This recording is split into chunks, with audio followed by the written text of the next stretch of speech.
90.3 WHPC now presents Law You Should Know. The law affects every aspect of our lives, our home, our jobs, and our recreational activities. Now, learn about the law and how to protect yourself against the loss of your liberty or property, and learn how to stand up for your rights and seek compensation when you have been wronged. Your host for Law You Should Know is attorney Kenneth J. Landau, a past dean of the Nassau Academy of Law, and frequently lectures to lawyers on ethics and avoiding problems with clients, and to the public on how to choose and use lawyers.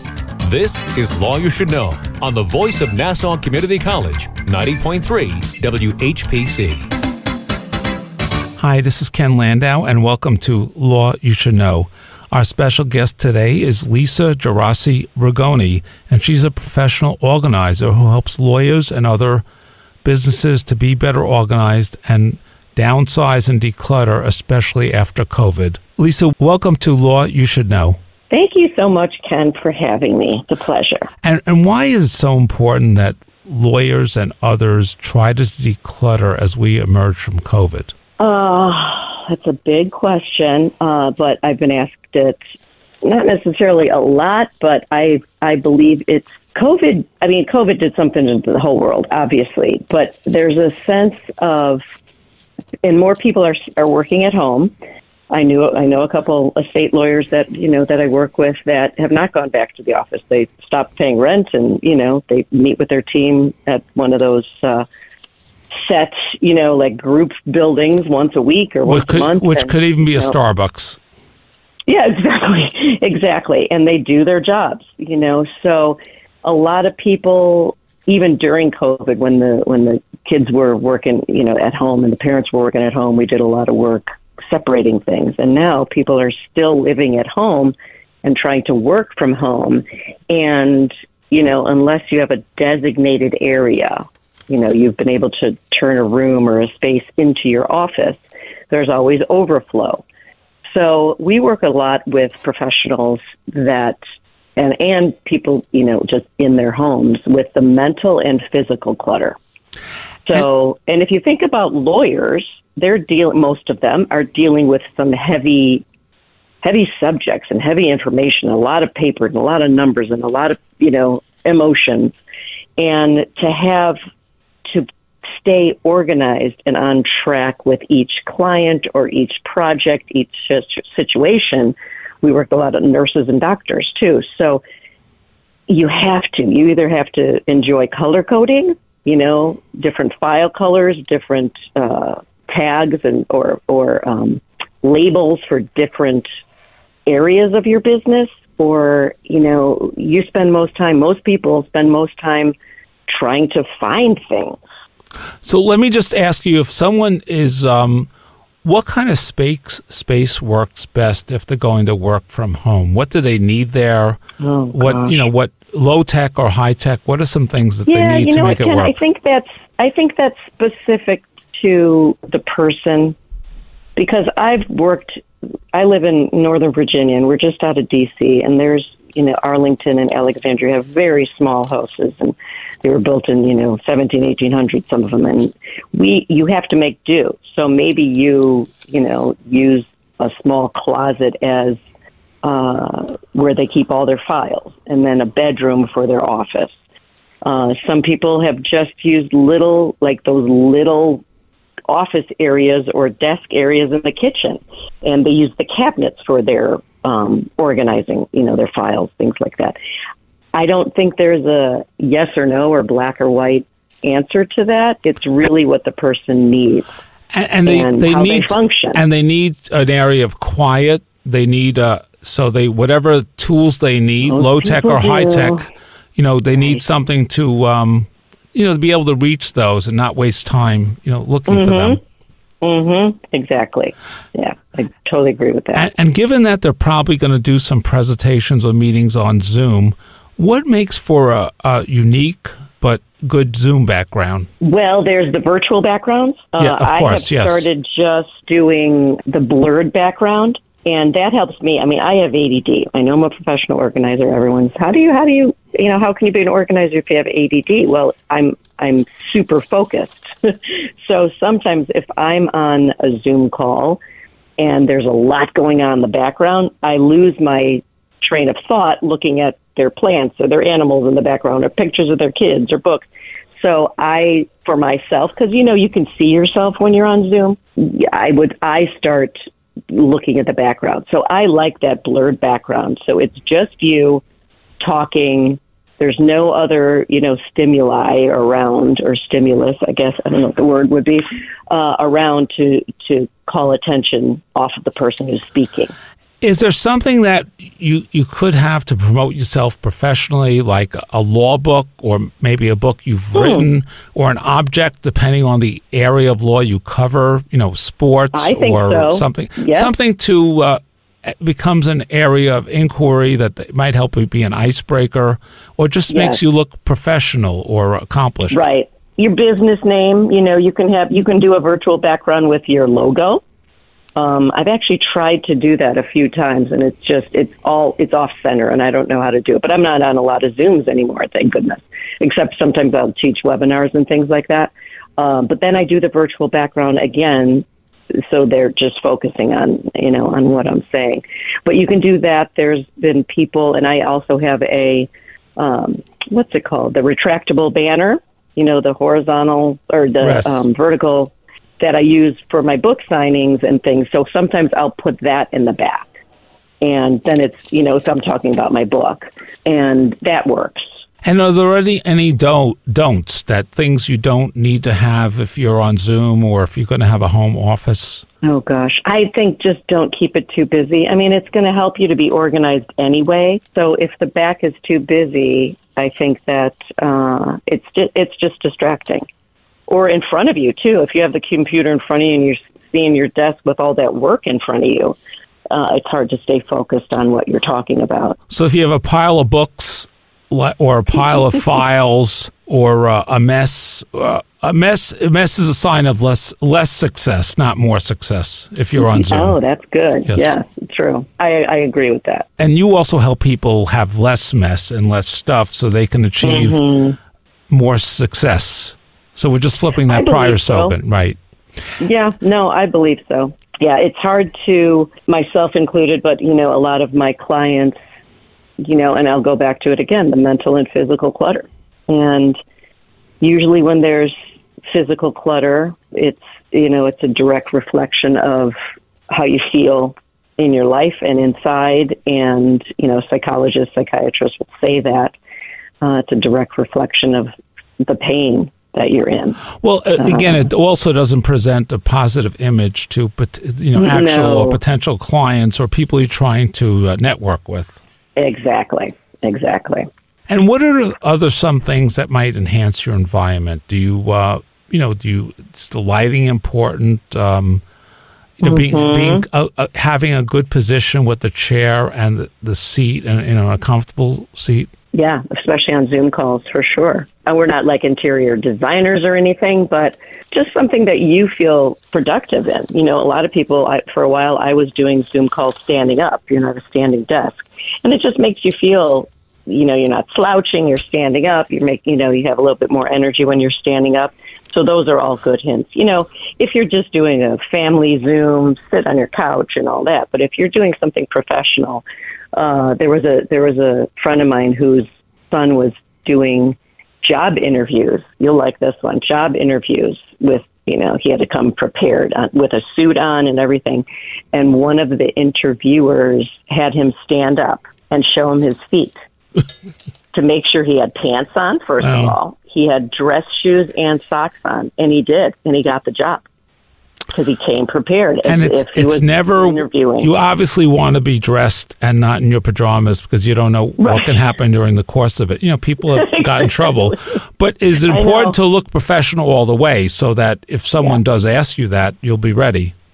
Well, and you feel like it. When I do presentations, I don't go to a real estate conference or something in sweatpants. It's just not the image. It's not. Dress for success. You want to dress for the job you want. You want to dress for how people see you. That doesn't mean you have to go out and spend a ton of money on things, but you should feel comfortable, I think. And in terms of your office, you want that to to reflect success, as small as it may be, as curated Whatever as it may means to be. you. Well, also how the Exactly. clients will view it as well. Well, if they're coming to visit you, No, sure, but even if sure. whatever they're seeing has to look professional, has to look organized. Exactly. Is it okay to have some plaques in the background? Maybe not too many, but just so you look a little bit successful. Maybe it's an area Sure. you're promoting, or it's an area you can connect with your clients. Right, and something personal. I mean, you can have a personal picture up there. It shows you're human and not just a robot, I guess. And you could also have the picture in front of you, but out of view. Just something that inspires you and you encourages the work, or be civil, or whatever. Sure. I just want to remind our listeners we're talking about organizing and reorganizing and downsizing a little bit. And our guest is Lisa Gerasi Rigoni. She's a professional organizer, and it's helped lawyers and others to set up a nice home office, to improve their professional office for those people that still have them. And she's located near Washington, D.C., but can help people and inform people all over the world, I guess. Mm-hmm. Now, Lisa, you also wrote a book, so why don't you just tell us about that and what it covers? Sure. Yes, it's almost been out a year. It was #1 bestseller in 11 categories on Amazon, so I'm still very amazed and thrilled about that. It's called 17 Spatulas and the Man Who Fried an Egg. Reclaim your space mentally and physically. It is not a cookbook like most people think, because the cover has a spatula on it, and the story the title sort of would be conducive, I guess, to a cookbook, but it is a story of the culmination of almost 20 years of being a professional organizer and a certified move manager. And what I found were key, almost like universal themes, why people hold on to stuff, both physically and mentally. So it's not necessarily a how-to organize book, even though the system I created, the little system, LITL, is in the book and it explains it. It's more of a how to ask the questions why you're holding on to something. So there's regret, there's the future self, there's dreams, there's guilt, fear, why we hold on to stuff, because we think we're going to lose the memories, that sort of thing. So it's been a great book for people to not feel alone in making decisions on how to what to keep in their lives. And I'm really thrilled at the responses I've been getting from it. It's been wonderful. And I just want to remind our listeners that we're listening to Law You Should Know on 90.3 WHPC, the voice of Nassau Community College in Garden City, New York. If you want to hear this program again or tell someone else about it, just go to our website at nccradio.org. And why are some of the reasons that people hold on to stuff, whether they're lawyers or it's someone in a house who, has to downsize or sell a house or downsize an office or go from a separate office to a home office? Mm-hmm. How do you help people get started in the process or get through the various steps? Right. Well, I think for professionals, it's either I worked a lot on that project, or I might need those notes someday, or I don't. The client might come back to me and I need it. A lot of people think, again, like I said, they're going to forget the memory of something, or they're going to forget the person who gave them something. Lost dreams.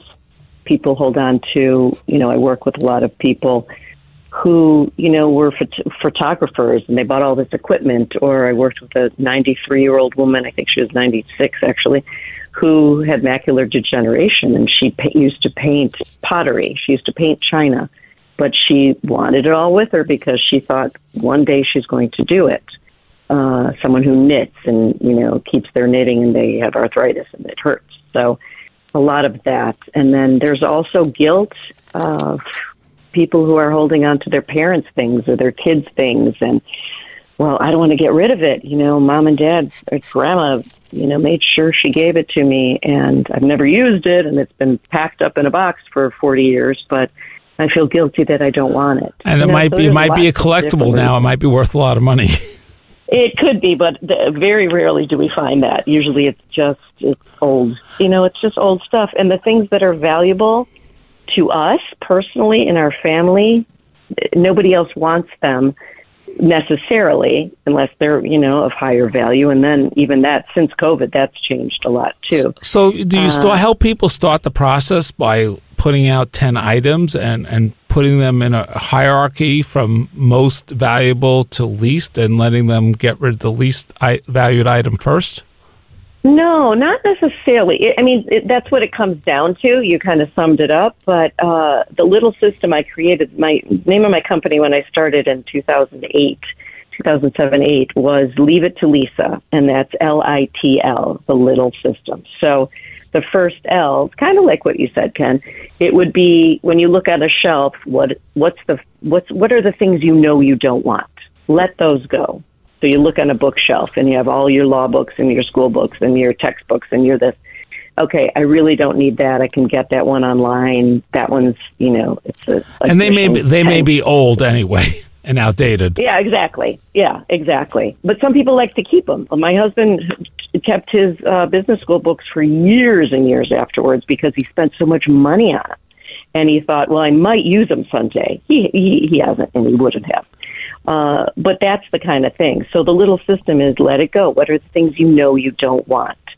Get those out. That would be like the first run of those 10, objects like you suggested.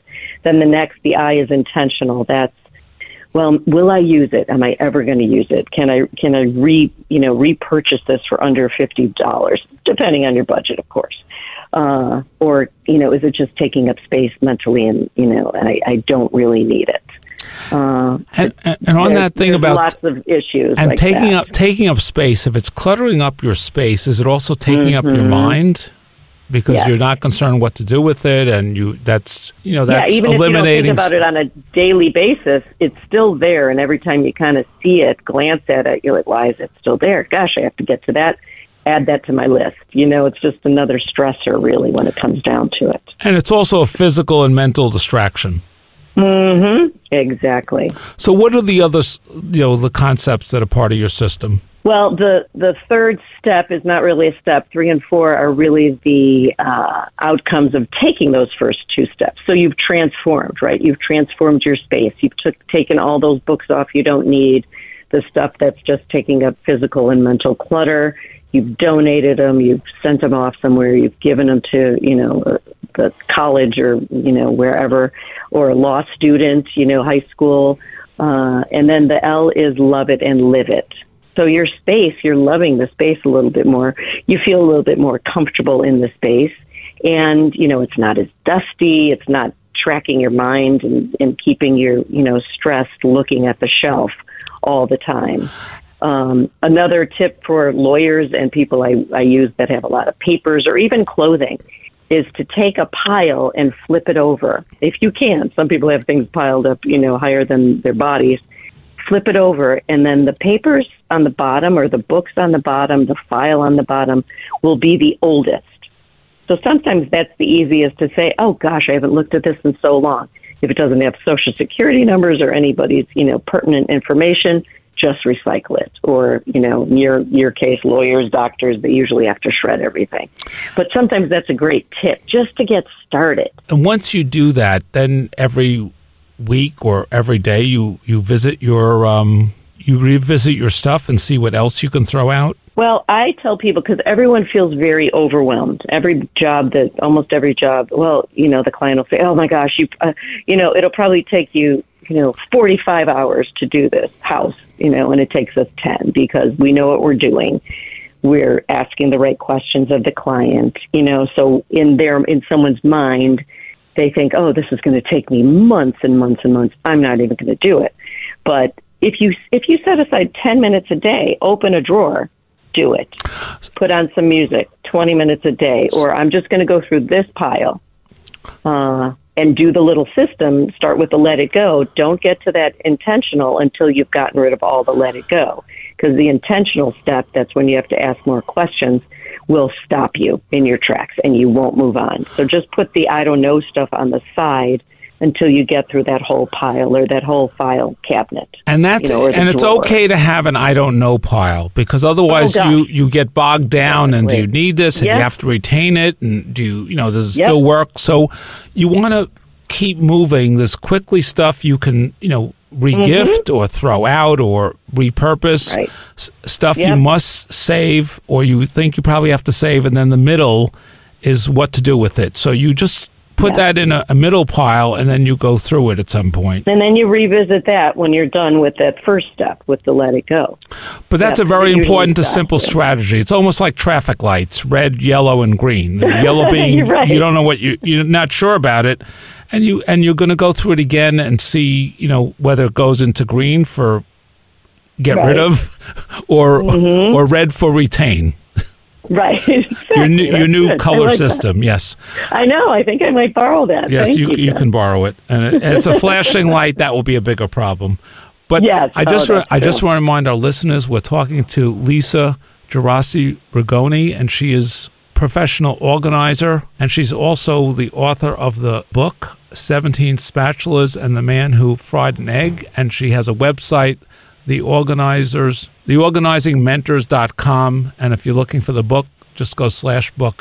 And what other tips and resources do you have on your website, Lisa? Well, you can download the little system, which a lot of people like, because, just print it out or, take a picture of it, have it on your phone, and, it's a nice reminder.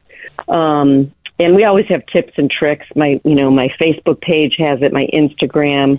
We're always posting things just to help people, because not everyone needs an organizer, unless, we work with a lot of seniors and older people that definitely, need some help, especially if their adult children work, or if they don't have children at all, or they're widows or widowers. But I believe you can start, and especially if you download the little system. I think everybody does it. So here's an example. The little system could be used to make any decision in your life, and I'll prove it. So you go to a restaurant, and you sit down, and the waitress comes, well, what would you like? Would you like a drink? And you say, well, no, I don't really want an alcohol. Or do I want alcohol? Do I want a beer? Do I want wine? No, I don't want a beer. I don't want wine. Well, you know what? I'll just have a rum and Coke or whatever, right? So you let go of the things you don't want. You look at the menu. Oh, I just had fish yesterday. I don't really want fish. Do I want burger? Oh, no. I'll have that tomorrow. I think I'm going to have some pasta. So again, you let go of the things you don't want. So everybody does this step. Like I said, we work with a lot of therapists, and I've tested this out on many, it's to make any decision in your life. So just think about it when you're in your closet. What don't you want? What don't you wear? What don't you enjoy wearing? What's itchy? What's too short on you? Too tight on you? Too big on you? And do that. And, that's the biggest thing. I mean, I'm a mentor, right? I changed the name from Leave It to Lisa to the Organizing Mentors, because I have 7 organizers, 7 employees now who work for us, work for me. And it's all about mentoring. People come to you for advice, right? I don't know how to do my taxes. I go to my tax guy. I don't know how to get my hair cut. I cut my own hair. We use a lot of mentors in our life. And it's because we're not good at it, or we just need a little help guiding us into the right decision. And that's kind of what you're doing. You're getting them started and motivated and guiding them through the process and helping to go from the green, which will be for garbage or regift, to the red, which they might retain, and you'll help them revisit the yellow pile. Yeah, and it's just asking the right questions, just like you in your practice, and anybody who's working with someone in a helper field, I guess.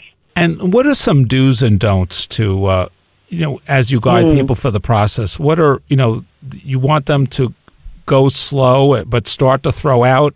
So what are some just the do's and don'ts to get as they start the process? Well, I really don't like when people say, if you haven't worn it or used it in a year, get rid of it. Why? So what's the question? Should it be, do you like it? Does it fit you? Yeah. I mean, I'm in Northern Virginia, just out of D.C. I haven't worn my really heavy winter coat or winter boots in 2 winters. There's nothing wrong with it. I still fit in them. Why am I going to get rid of them? I still like them. This winter, I think February, next couple of weeks, we're supposed to get some snow. So why would I get rid of them? People say that if you haven't used your crock pot, if you haven't used your china, if you haven't used... No, I don't think there's a right or wrong or a yes or no to that. If you haven't used it and there's a reason why, then yeah, donate it. And maybe with some of that stuff, the clothing too, there's someone you want to gift it to that would enjoy it and use it. Or there's a nonprofit in your area. We have a couple. I've been involved with a nonprofit called Women Giving Back here in Northern Virginia, and we give clothing to women in shelters, women and children in shelters. They come and shop. Everything's free. So these are women that, have had something major happen in their life. I always say it could be you or me when I'm talking to a group of women or men. This could be you tomorrow. And they can really use the stuff. Maybe you don't need it as much as they can. And this is true for the clothing or possessions or whatever. Mm-hmm. I call it recycle the love. And you're recycling, and you are repurposing and reusing and regifting the item, which to these people means a lot. And Lisa, just tell us your website one more time. Sure. theorganizingmentors.com. Okay. And you're going to help people get started with the process, go through the process, and complete the process. Yes. And, they can do it on their own, like I said, mentoring. So they have to do a little homework usually. And we've been doing, since COVID, we've been doing virtual.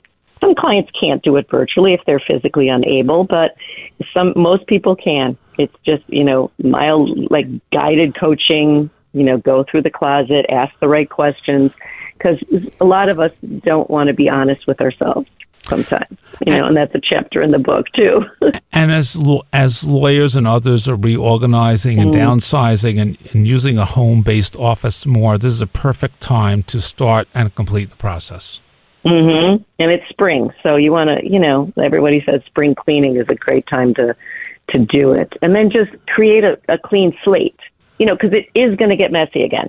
But if you've pretty much cleaned it out, the stuff that you don't want, then if it gets messy, it'll take you 15, 20 minutes to put everything back instead of, oh gosh, I'm never going to get to that. And then it just adds up. And then you have hours and hours of work ahead of you. So I would like to thank our guest, Lisa Gerasi Rigoni, for being our guest. And the important message is start with one spot and then continue.